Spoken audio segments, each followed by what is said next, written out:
Hi, Amy from Succeed with Content here. Did you know that the online art market is exploding with millions of people looking for unique, eye-catching pieces to decorate their homes and offices? In fact, the online portion of the art market is currently worth $12 billion and is expected to reach a staggering $1,776 billion by 2030. So there's never been a better time to jump in and turn creativity into income. Unlike traditional art markets that often require extensive experience or skills or high upfront costs, the online art market is open to everyone. And with the right tools and strategies, anyone can tap into this thriving niche and begin creating and selling art products that buyers are looking for.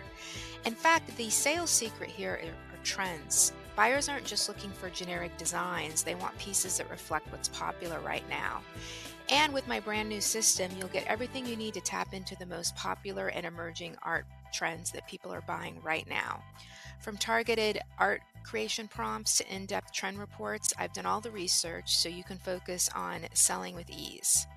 The demand is here and the tools are ready. So don't wait to start your creative journey and tap into this booming market. Grab trending AI wall art today.